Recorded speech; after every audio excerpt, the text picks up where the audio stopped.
Hey, everybody, welcome back to another episode of Built Like This podcast. I'm your host, Maxine, and we're on episode 293. Welcome. Hello, hello, hello.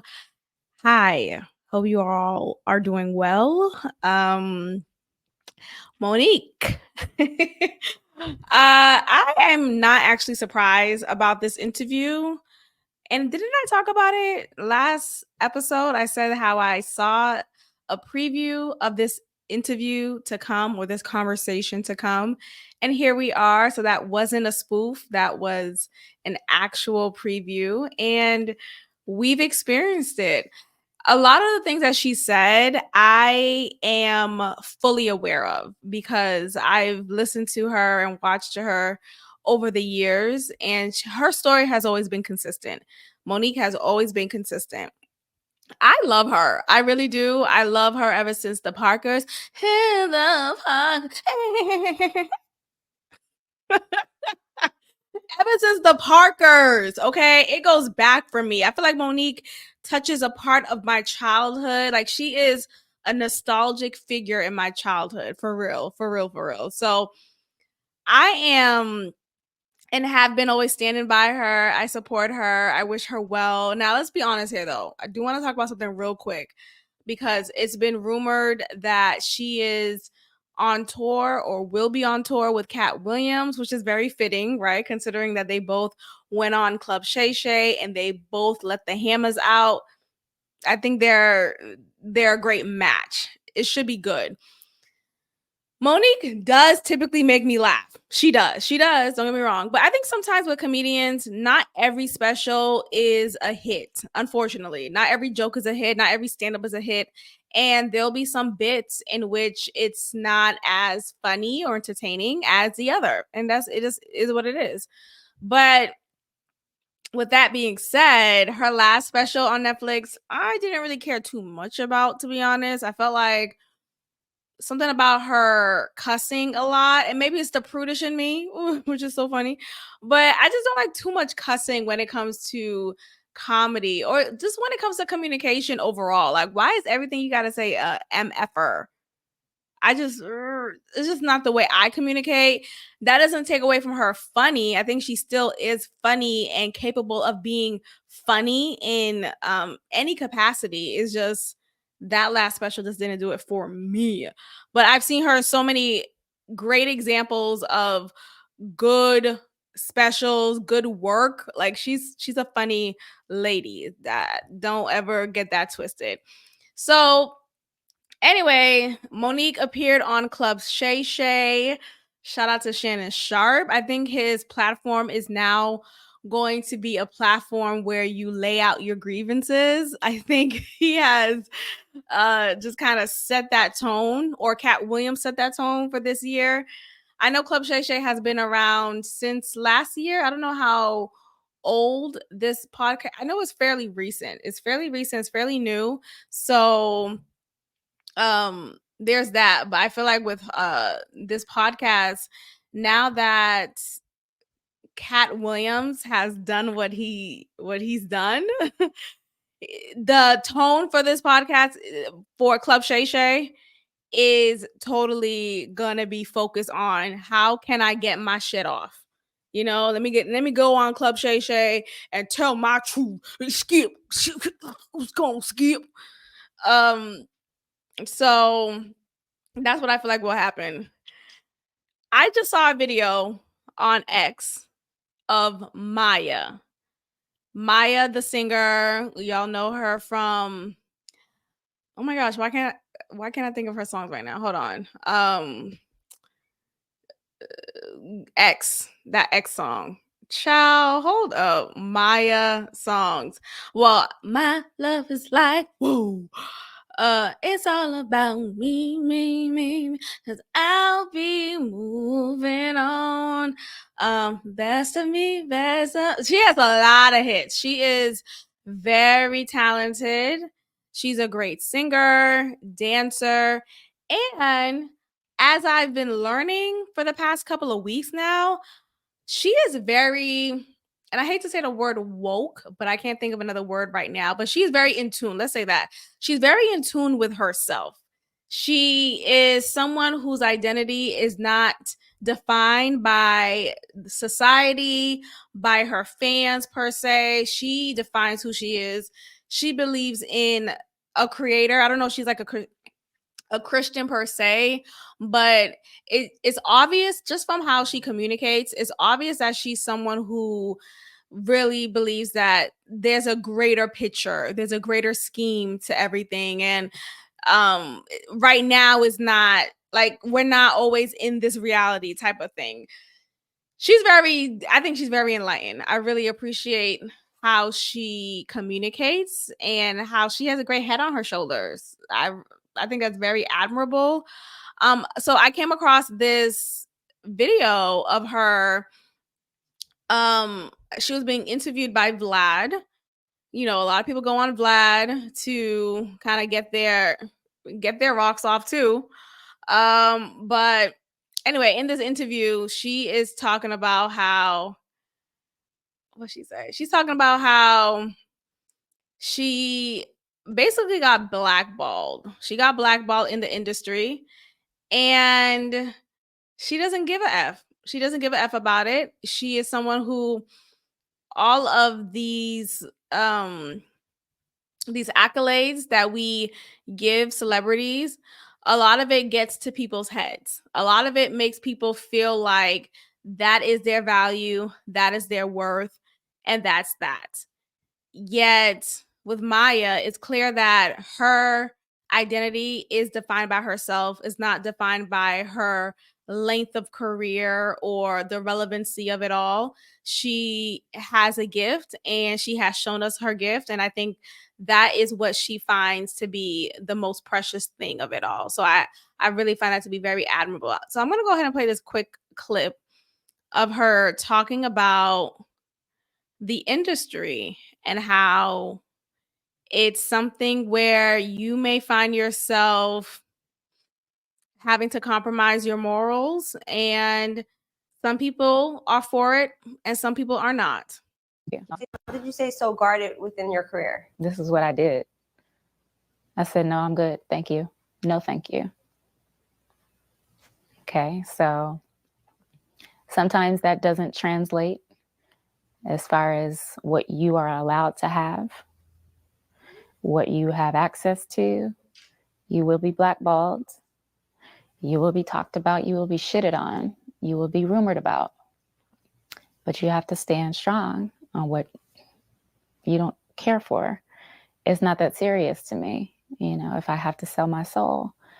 And people will still try to manipulate, you know, the perception of you regardless. But How did you stay so?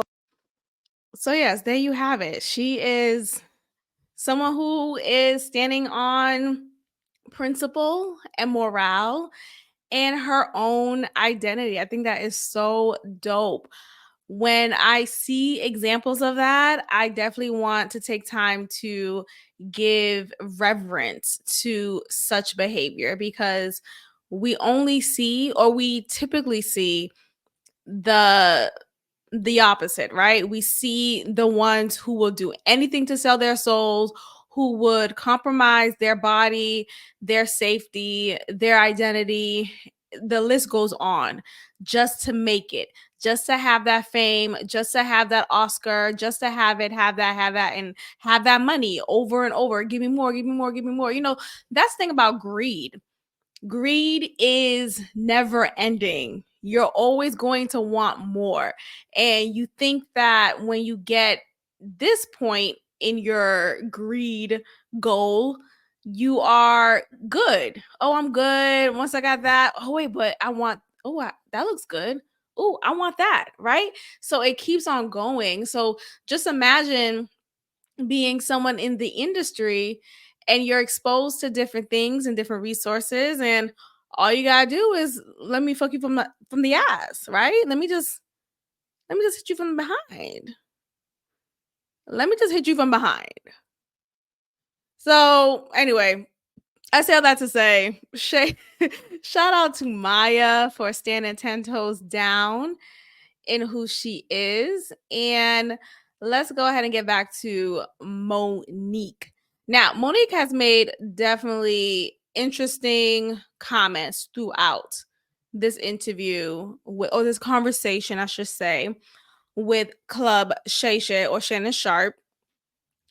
And before we even get into that, can we talk about Shannon Sharp? Where is he from? Ooh, I think he's from Alabama. Where is this man from? Because my goodness, his accent is thick. Thick. Wait, you're lying. He's just from Chicago? You're lying. I don't know any Chicagoans. Is that what y'all call Chicagoans sound like him? He can't be from Chicago. Maybe he was just born there, but he was raised somewhere else. Cause I could have sworn he's from Alabama. There we go. Okay, so according to Wikipedia, he grew up in Glenville, Georgia. Okay, that's enough for me. There we go. So he went to school in Georgia. He went to Glenville High School.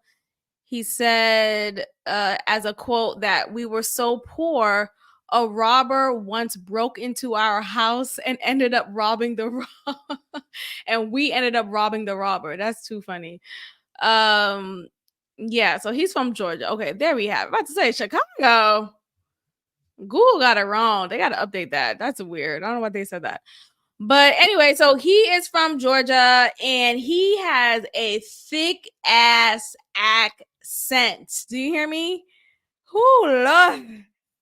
And I think for the past few years now, I've been deconstructing my thoughts around how one should communicate and trying to come to terms with that has been a little difficult, being that I am someone who works in the education field.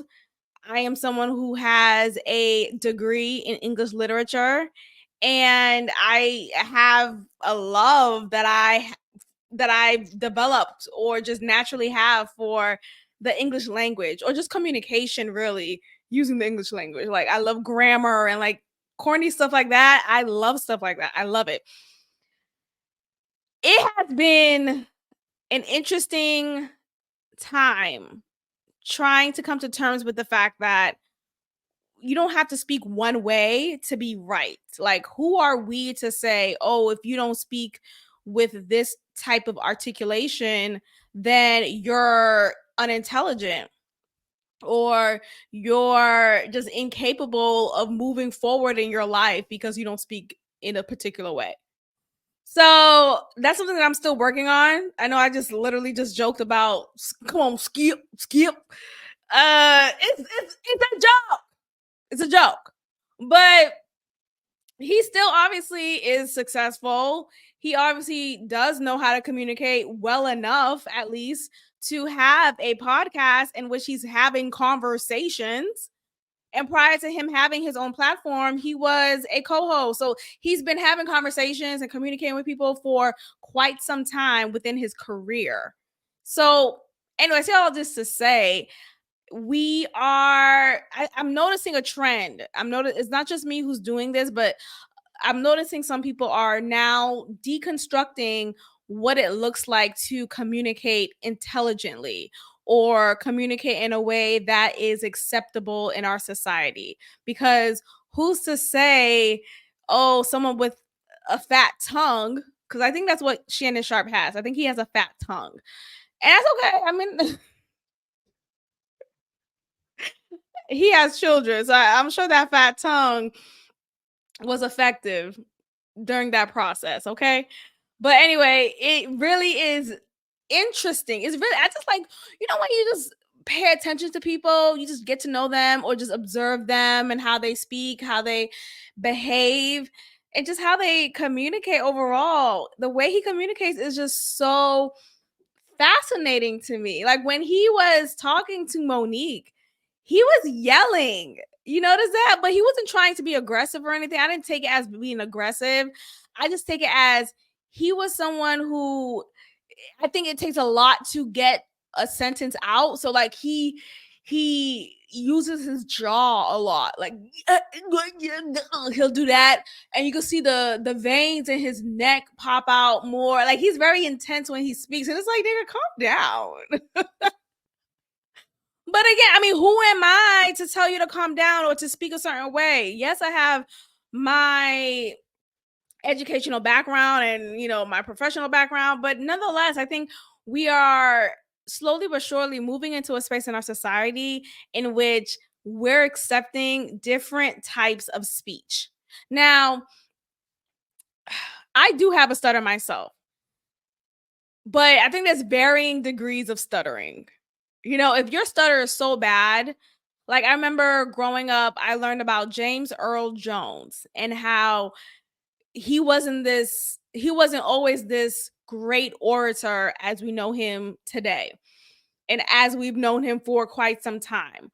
During his childhood, he struggled a lot with his speech. He stuttered so poorly that it was hard to string a sentence together. It was really, really bad.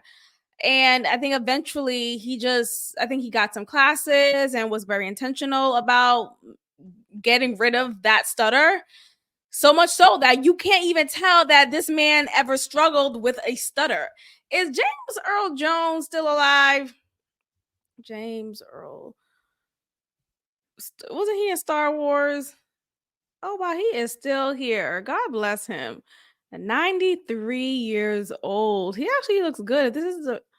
If this is a recent picture, this is not bad. But yeah, wow, to be born in 1931. Ooh, Lord, that's a long time ago. That's a long time ago. But yeah, so anyway, I say all this to say, Shannon Sharp, come on, yep. It's like he has I don't know if he got cotton in his mouth. Obviously not literally, but like there's something I'm curious about stuff like that. You know, like is there something in his mouth that was already there, like just biologically in his makeup, that is the reason why he speaks the way he does? So yeah, Shannon Sharp has an interesting way of communicating. I'm not saying the way he communicates is wrong or right, nonetheless, but it was just wild to watch him just stretch out his whole neck to say a sentence. Like, sir, what? Relax. Can you relax? Okay, so Monique discusses Oprah. Now, you know, Oprah and Monique have been feuding for years since Precious. Precious came out. Child, let's talk about Precious. Hold on. Precious. Ooh, 09. Yep. Ooh, Lord. Even just saying the name of the movie. Hey. Precious was a lot. Precious was a lot. I feel like I think it's triggering. It's triggering for a number of reasons. Obviously, the movie, if you haven't seen it, but if you've seen trailers, it's about sexual abuse within the family and how the one who is supposed to be your provider, your protector, is the one who's responsible for your abuse. So I don't think it was necessarily based on a true movie. I can't remember if it was. I'm trying to see. But ooh, I remember watching it. And I was just so taken aback. I watched it in 09. 09, I was 18 or 17, depending on the year. I mean, depending on the year. What? Depending on the month. But I remember watching it with my family, well, my cousins and my sister, because we will always go to the movies together and watch whatever movie is out that seems to be like a good movie. So Precious was the movie that we went to go see together. I remember sitting in that movie theater and I was like, my God, today. My God, today. My God, today. And it's actually based on the book Push by Sapphire, who is a Black author. And I remember her books when I was younger. They were very intense as well. Obviously, the movie's based off of the book. And it may be a true story, like to the T. I'm not sure exactly, but obviously it has a lot of true elements, if not every true element. A lot of people have experience with this. Unfortunately, maybe not a lot, but there are some people in the world who has experienced sexual abuse. But let me just go ahead and read the synopsis of the movie. Precious is about a 16-year-old girl named Precious who is overweight, and she is pregnant by her own father for the second time. Yes. She can't read nor write and is also constantly suffering from abuse at the hands of her vicious mother, who is played by Monique. Just that sentence, y'all. It took me a lot to even write that down. To say that, but that's what it is. Okay, so it's a lot of heavy and hard to swallow content that now that I'm older, I wonder if this was a good film to be given the recognition that it was.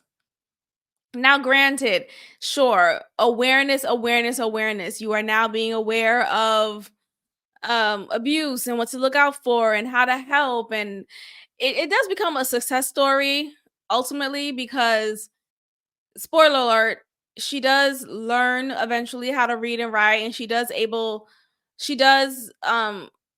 figure out how to get out of the home life that she was suffering in. So that's great. But still, with movies like this, The Color Purple, it's just so heavy, and it's dominated by Black actors. Okay? These Black actors are the ones pushing this movie forward and being the face of such trauma, of such disturbing images. I think about the consciousness of our society and the consciousness of Black people in America in particular, and how for years upon years we are shown images of us that is downtrodden, that is wrecked, that is poor, woe is me, abused, victim, just this victim consciousness that I am so aware of for the last few years. And now that I've only watched the movie once, I kind of want to watch it again now. I kind of want to watch it again just for like research purposes. But I just think about the reason behind it, right? We are powerful people as Black people. I'm not saying this as, not everyone listening to this is Black necessarily, right? I welcome all listeners. Hello, welcome. At this point, if you are entertained, if you are enjoying this episode, please make sure you are liking this video on YouTube, you are subscribed to the YouTube channel, and you are leaving a positive review on Spotify and Apple Podcasts. Thank you so much. This is the independent podcast, but it is supported by you guys. And I also have one person who is working for me. He's my content manager, so shout out to him. But yeah, this is a small company, a small business so far. Anyway, I say all this to say support. That is your way of supporting me moving forward. So Precious is a harsh film to watch and digest, which is why I haven't watched it since I watched it the first time, which was in 2009. It's 2024. And that says a lot. Okay, so Monique played the mother, and she did a great job. Okay, she really owned that role, that character, and she owned it because she understood it on an intimate level. She really could tap in to the abuser mindset for some reason, because she was a victim of abuse herself. And I guess through some research or just observing behavior from her abuser, which was her brother, she was able to tap into that and use that as a way to prepare and execute this role. And that she did. That she did. Monique definitely deserved the Oscar that she got for this role. She did an amazing job. With that being said, obviously, it is a role that is harsh to relive. And she is someone who doesn't like, we don't have to keep on going about talking about this too much. Like, I did it for a job, I did my contractual hours, and I'm done. But because Hollywood is Hollywood, and you still kind of not have to, but the expectation is very strong. It's very encouraged, if not coerced, to play by the book and continue with promotions, even if you're not getting paid for such promotion. Monique said on several occasions that I don't work for free. I'm going to complete my contract and the obligations for said contract. But once the time period is done, I am clocked out unless you're going to pay me, but I'm not working for free. She has been called hard to work with because she is standing on her own 2 feet, like a Maya, right? And a few other people in the industry. And that has put a poor taste in her perception, or the perception that people have of her. People may see her as someone who's hard to work with because she's not just going along to get along. She is someone who's going to stand in her own. And unfortunately, that does not look right, or it does not get enough credit in the industry. So she got blackballed. Monique got blackballed for quite some time. Oprah is someone who was also behind the blackball because she was coercing her to continue with the promotions despite the contractual obligation that Monique was only obligated to follow. So, Oprah, when she had her talk show, she had very interesting guests on, from ex-convicts to abusers to victims, whomever. Oprah had on Monique's family on her show without the approval, without the consent of Monique. And this obviously threw Monique for a loop, because learning that Monique is actually not close with her family, and she hasn't been close with them for quite some time, really said a lot about the intention, the evil intention, that I would say evil it is, of Oprah to still go about such behavior just to get this sensation on her talk show. So I want us to go ahead and watch this quick clip of Monique talking about this with Club Shay Shay. Same way about you. How could she? How could she? What have I taken from Oprah? When did I have Oprah's mother and father on my show? Mm-hmm. When did I have anybody come and speak about Oprah Winfrey on the Monique show? That's never happened. So how could she feel that way? Would you have done that? Had her family on? Yeah. Let me tell you how we operate. When we had the Monique show, there was a comedian on there. Now, I love the Monique show too. I was really a fan of Monique. I still am, but I really want to emphasize how much I appreciated her work in the industry. I really supported it. I was so in tune with it. It was exciting. She was funny. She was engaging. She had a great presence about herself. And for quite some time after the Precious situation, she was not getting enough exposure in roles and any credit at all. And that really rubbed me the wrong way. I was totally not okay with that. And I called Oprah myself. I was like, what? I'm sorry, y'all. It's been a long week, it feels like. But anyway, Oprah is not real. Mhm.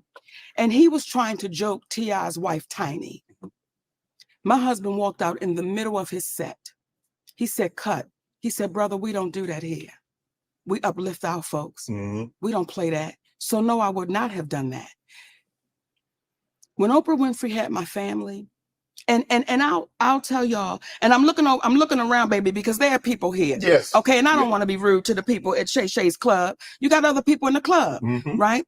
When Oprah Winfrey called me up and she said, I got a call from your brother. And this is after I won the Oscar award, Mhm. right? And your brother wants to come on the show and he wants to apologize to you for molesting you. And he wants to tell other people how to look out for a predator. Right. Okay, now let's.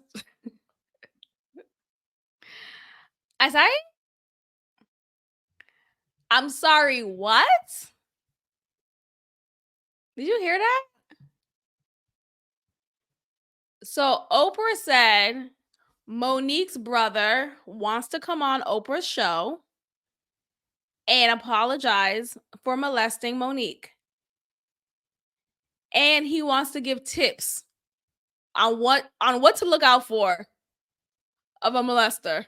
So you too won't get molested like he did to Monique. I'm sorry, what? Oh, child. I said, Oprah, I said, I don't want anything to do with that cat. I said, and then she said, well, if you want me to scratch the show, I will scratch it. I said, sis, don't scratch it because he could be a different person. Mhm. And I don't want to get in the way if that cat is a different person. I just don't want no parts of it. Right. But here's the thing. I certainly do remember when this episode came on. Because I used to watch Oprah as well. I watched TV. And I was like, what? Because so often we don't hear the molester saying, yes, I did molest this young girl or this young boy. We don't hear that. So when Oprah was given a whole hour to this admitted molester, I was tuned in. I was very tuned in. It was disturbing. And maybe this is another conversation for another time. But you notice how Monique said, look, I'm not going to tell you not have him on. That's not my place. Thank you for letting me know. But, I don't want any part of that. And look, he may be a different person now. Let's just hear that real quick again. And I don't want to get in the way if that cat is a different person. There we go. I just don't want no parts of it. Right. So there's that conversation. Can we just talk about that real quick? There's that conversation. Hello? Is the mic on? Can we have this conversation or is it should we just nip it for Patreon? There's that conversation of, can the molester no longer be the molester? Can someone change when they do something so heinous, so disturbing, so life-altering, so traumatic as molest a child? Is there a one-time molester? Oh, I just had to, is there a one-time molester? Statistically, no. Statistically, no. That word is hard. My God, sharp. Now skip. I don't know. I got to stew on that. I have to stew on that because it hits home for me. So I don't know yet, but I don't know if I want to say hope. I will hope it's a one-time offense. I don't know. People are so quick to say, oh, well, we got to put them all in island and burn the island down. You'll be surprised at who's invited to the island. You'll be surprised. Men, women alike. You'll be surprised. Let's move on. So she says this. She says, look, I don't want to get in the way. If he's a different person now, if he has children of his own, if he's, an upstanding citizen now, why should I get in the way of that? I mean, maybe there is some level of commendable action in that, because we in the society, we accept the victim to be outright with his or her response and aggressive in their anger, and well, he has every right to feel that way because he was molested, he was victimized, she was victimized, you know what I mean? So that is always encouraged, but it's not always we see the victim / survivor say, hey, I don't want to get in the way of the person being a changed man. Okay. When I hung up that phone, Shannon, I was like, I appreciate that sister. Like, she didn't have to call me. She didn't have to call me and say, I'm going to have your brother. Right. I start seeing commercials with my mother and my father and my other brother, who used to be my manager, who knew the fear that I had with the brother that was up on stage, right? We never talked about my mother being there. She never told you that. You know how you feel about your grandparents? Yes, absolutely. You know the honor and how. So let's pause right there. So she learned it wasn't just her brother who was going to be on the show. It was actually, in fact, her entire family. My God, today. Her entire family, whom she's estranged.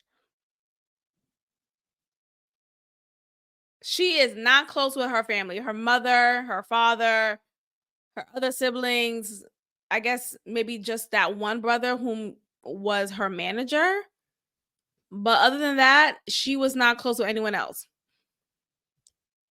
And she finds out from the commercials, the upcoming commercials, that all of them will be on Oprah. Hey. Yeah, Oprah needs to go to hell. Yeah, Oprah needs to go to hell. And it's not even on the sole reason of Oprah having Monique's brother who molested her. That's not even the sole reason why. It's the fact that she had on Monique's mother, to whom she's not close, and learning from this interview, Monique and her mother, they have a very estranged, distant relationship. She used the word greedy when it comes to describing her mom. And it just makes me wonder, throughout the time of Monique being molested, I think I do remember, I think she did speak to her mom about it. She told her mom, as one would, and her mom was not at all supportive. Her mom did not come to her aid. Her mom did not protect her. Her mom ridiculed her. Her mom was not there for her. So Monique, rightfully so, has every reason to not be close with her family. I mean, if we could think of one reason why you wouldn't be close with your family, I think that would be it. That would be it to me. And I hate that this experience of Monique is not unique to her. This is something that has happened over the years in so many different families, Black, white, Hispanic. Like, abuse knows no color. It's not exclusive to one demographic. It is for everybody. It's a gift for all. Like, what? No, but it's for everybody. It is. And so this right here was the tipping point that Monique had, and that really hurt her or rubbed her the wrong way, because why would you have my mother on, and my mother has never supported me. My mother has never been on my side. My mother has never held or shown any accountability ever. Yet, at least for the brother who molested me, at least he said he was going to apologize on the show and give some tips on how you could not be molested. Like, I'm sorry, what? So at least that, which is still, the bar is to hell, but at least you have that.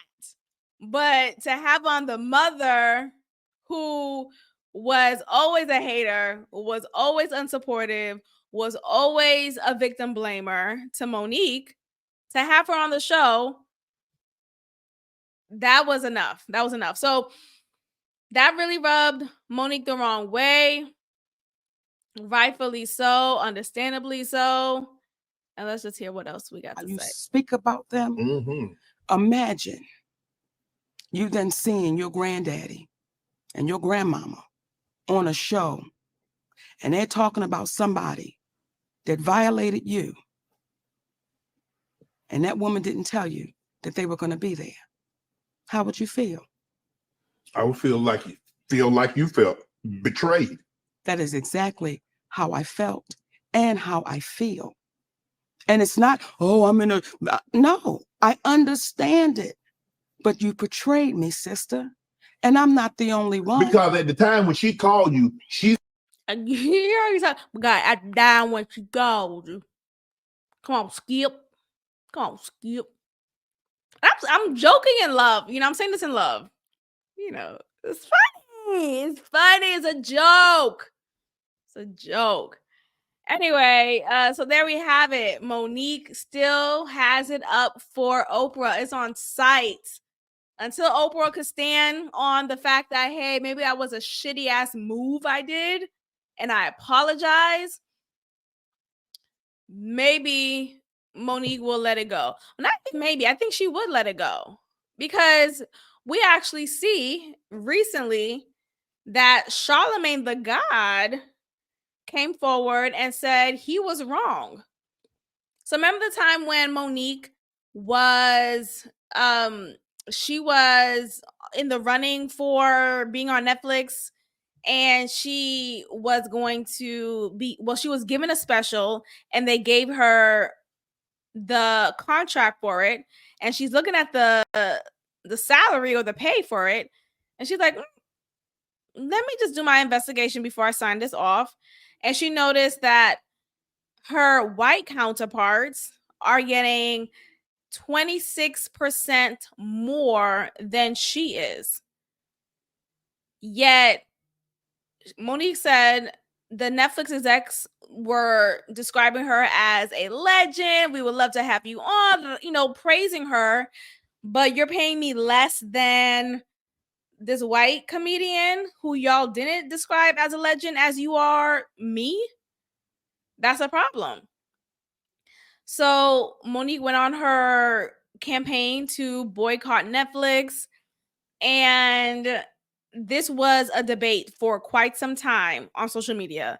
Is Monique deserving of more money? You know, should she just be happy and shut up and, you know, just be happy to be here? You're fat and black and you're ugly. You know how people be saying stuff like that. I don't think Monique's ugly at all. So just clear that up. But people say stuff like that. Just be happy you're here. Just shut up. Stop rocking the boat. Stop. You got money. But it takes people like Monique to impact change. Because she says all the time if she doesn't speak up, then who's going to do so for the next person, the next person, the next person? We just saw Taraji P. Henson talking about she only got paid 12,000, 6,000, or 12, like less than her counterparts. Okay. That's just the point here. It's not about how much we think they are deserving, it's about fairness. And if I'm doing the same amount of work and I have the history of impact in the box office, people come out to see me, my work ethic is there, I could do the job, I'm very talented, why am I still getting paid less than my counterpart who has less history than me, or we match? Why am I still getting paid less? And I came back on here, and I bit my words, but I think we are all allowed to evolve and change our minds and realize through further research and investigation that, hey, I have a difference of opinion now. And I totally agree. We have to still stand on what's fair. And regardless of where you are in your own life, us regular folk who are not making millions or anything necessarily close to that, I think this is still a principle that we should all be mindful of and we should all take seriously, because it still shows up in different facets of our life. So if you're in your regular 9-to-5 job and you have your degrees, you have your history, you are impactful in the workplace, yet you learn that Gregory, who happens to be white, I'm not trying to make the whole race card, but just to make a point, historically, it's been a point that has been made. Gregory's making much more than you. But Gregory just got college. Oh, he's making more because he knows the boss, or the boss is friends with his father. So anyway, I say all this to say Monique is needed, and there is much inspiration that we all could take away from her in any aspect of our life. So regardless if you are in the industry as she is or not, you can still find some level of inspiration from Monique. So I say all this to say, shout out to Monique. Now, let's talk about DL Hughley, because, oh, gosh, I hate to see them be at it with each other. It really is disappointing because I enjoyed DL Hughley in the past. As of late, though, since I've shifted political gears, at one point in my life, I was a Democrat. I was a staunch, vote blue no matter who. Stupid. And, I've seen the light. I've seen the red MAGA light. Here I am. Trump 2024. I'm deadass. Right? Anyway, the point is, where was I going with this? Oh my gosh. I forgot. I forgot my train of thought. Yikes. Anyway, the point is, dear Hughley. Okay, so dear Hughley, Monique, they have had some beef for some years now. What I do like about Monique, but what is sometimes exhausting though, she is someone who won't let you forget what you said. She won't let it go. She's not just gonna let it, roll under the rug. But understanding where she came from and the trauma she experienced, this is not surprising behavior. Because for someone to have been sexually abused by her own brother, someone who has had a strange relationship with her mother, whom was not supportive, whom was not at all a protector in her life. She was also not close with her father. Her father had preferential treatment amongst her siblings. Monique was actually the only child who was of a bigger frame. So all of that psychologically is a lot. Monique's probably feeling like, well, I don't fit in here. My mother doesn't love me. My father doesn't love me. My brothers, that is crazy. That's a lot to process. So just imagine as a child, all of the things that she's seen, that she's experienced, that were just strong examples of injustice. She would become an adult who holds you to your word. She would become an adult who would say, that's not right. Who's gonna speak out and say something? She's not gonna be in a corner because she's been in a corner for too long in her childhood. This is her speaking up for herself time and time again, because obviously no one spoke up for her, no one supported her when she was younger. So I support her, child. I support her. And I hate that her and DL Hughley are at it. I don't want to repeat what DL Hughley said, because I just think it's so cheap. I think it's cheap when comedians make fun of someone's appearance, and it's cheap because that's obvious, right? Obviously, Monique is bigger frame, but let's not get it twisted. Monique is a beautiful woman. Okay? Like, let's stop it. She is beautiful. She has lost weight as well. She was much bigger than, and I don't even want to say much bigger, because that sounds like she's still this big. No. If y'all remember how she looked when she came out, y'all, she was big. She was big. Now, Monique is good. Like, I know, like, in society, there's like a technical weight limit. When you overpass it, you are considered obese. I don't know if it's still considered that way for her size. I don't know her exact size now, but nonetheless, she is looking good. She looks good. Okay. She looks really good for her age. But just period. Let me not even say for her age. She looks very good. She's well fit. You can tell she obviously works out. There are so many videos of her working out and having so much energy. She looks good. Let's cut it out.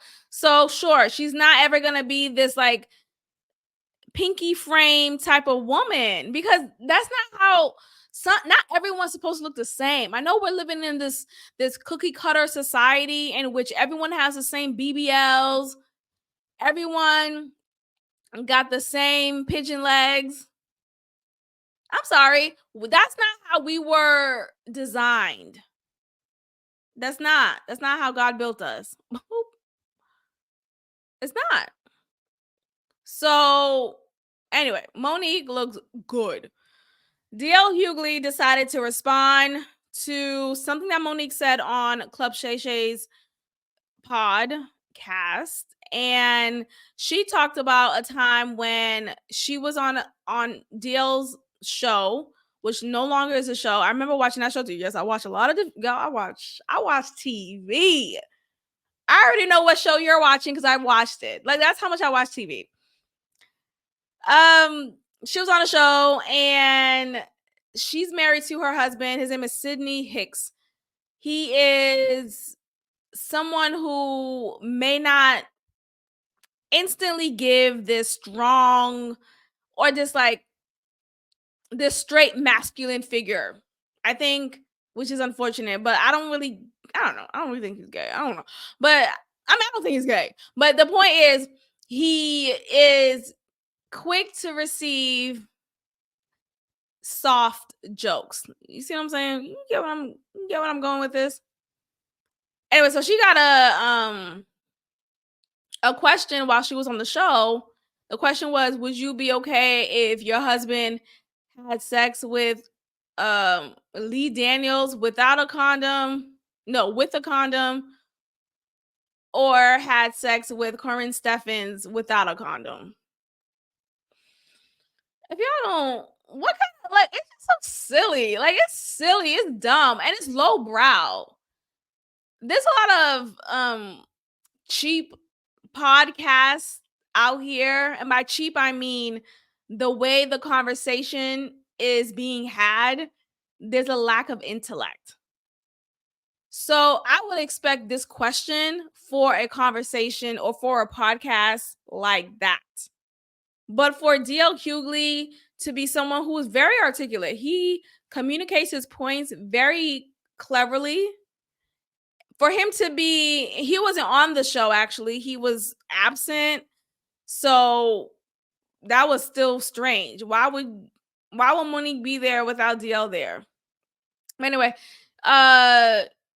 they asked this, and apparently that's a culture at their show.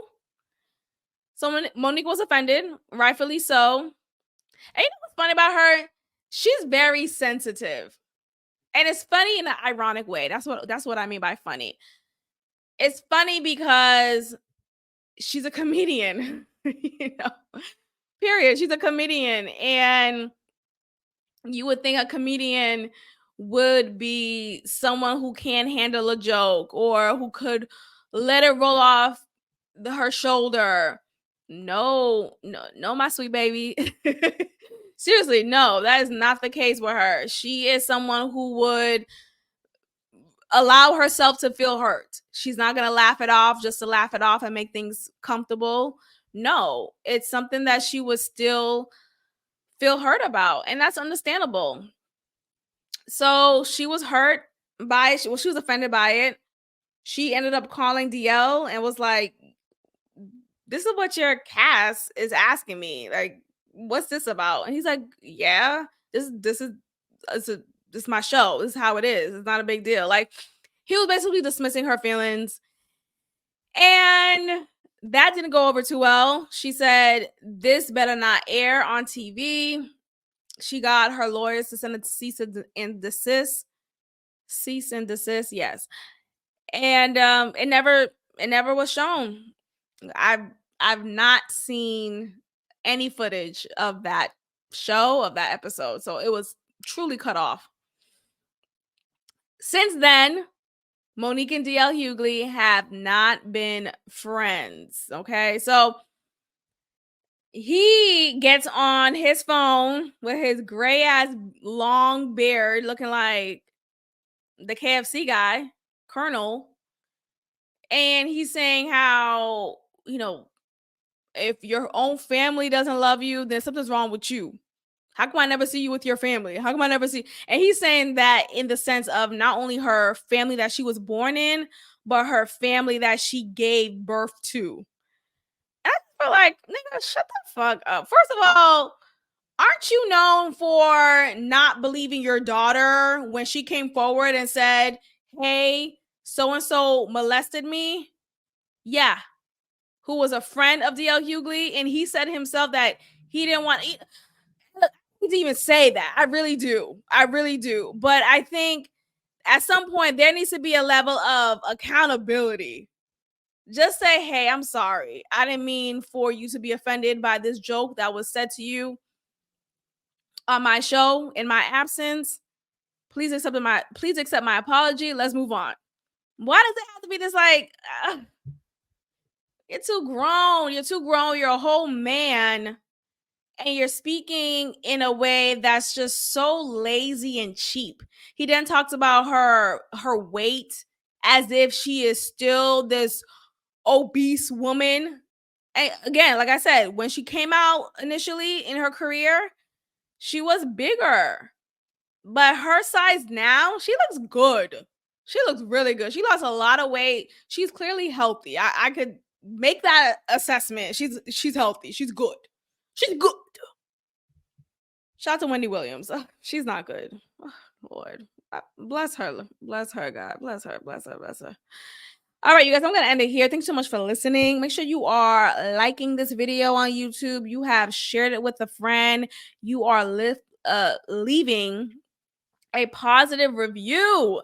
Hence the word positive. Of course, make it genuine. I'm not trying to force you. But if you enjoyed this podcast so far and this episode so far, please leave a review on Spotify, especially. I'm not seeing enough reviews on Spotify. I do have good amount of reviews on Apple Podcasts, but the more the merrier. I want to have more. Give me 100 reviews. Hundreds of reviews. I haven't counted Apple Podcasts entirely, but it could be more. And shout out to my subscriber count on YouTube. We are at 113 last time I checked. What? Oh my gosh. That's amazing. Could you be 120? Could you be the 120th subscriber? Let's go. If you have yet to subscribe, what are we doing? Hello? Are we friends? What's going on? I've entertained you. I need you to subscribe. Okay. All right. I'll end it here. Thanks so much for listening, and I will check in with you all next time.